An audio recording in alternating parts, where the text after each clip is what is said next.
Assalomu alaykum azizlar, hurmatli obunachilar, kuzatuvchilar, anomol issiq kunlarda sog'-omonmisizlar.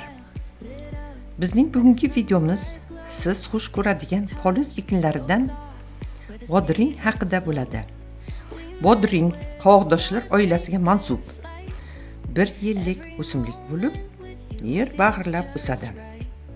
Poyasi dag'al tuklar bilan qoplangan oddiy chirmoqlarga ega. Vatani Hindiston. Uning 30 dan ortiq turi bor. Kimyoviy tarkibida organik kislotalar, vitaminlar, efir moylari, kaliy, kalsiy, natriy, magniy, temir, fosfor, yod, oltingurt va boshqa elementlar mavjud. Bodringdan juda qadimdan xalqimiz foydalanib kelishgan. Bobo kalonimiz Ibn Sino bodring mevasi va undan olinadigan shirani suvchechak, me'da og'rig'i, qabziyat, o'pka sili va boshqa kasalliklarga ishlatgan. Mevasi va urug'idan jigar kasalliklari va temperaturalarni davolashda ham siydik haydovchi vosita sifatida foydalanganlar. Bodring ovqat hazm qilish bezlari faoliyatini va so'lak ajralishini me'yorlashtiradi.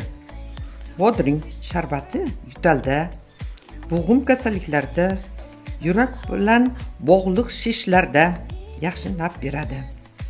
Asablarni tinchlantiradi. Mutaxassislarning fikricha, bodringdagi kaliy elementi qon bosimini me'yorlashtiradi.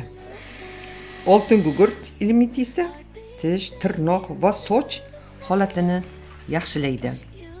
Qon bosimi bor, semirishga moyil kishilarga doimiy bodring iste'mol qilish tavsiya etiladi. Qatiqqa qo'shib yeyilsa, yanada lazzatli bo'ladi. Mutaxassislar tanani turli hislardan tozalamoqchi bo'lgan kishilarga ayni yoz kunlari bir marta ortiqcha yuklardan xalos bo'lish muolajasini qat'iy tavsiya qiladilar.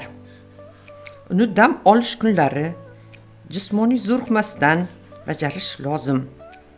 Ya'ni bir kun davomida 2 kilogramm bodring yeyish kerak. Bu tavsiya ozish niyatda qon bosimi bor kishilarga foyda qiladi. Gastrit, entrit, ichaklarning shumillashida, ichki tishda, barra bodringdan ko'p yeyish tavsiya etilmaydi. Demak, bodring yog'li va oqsilli taomlarni hazm qilishda yordam beradi.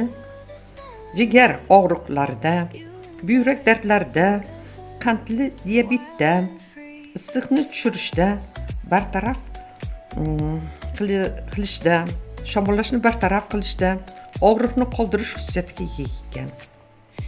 Surunkali qabziyatda, oshqozon ichak og'riqlarida bodringning suvi nihoyatda foydali ekan.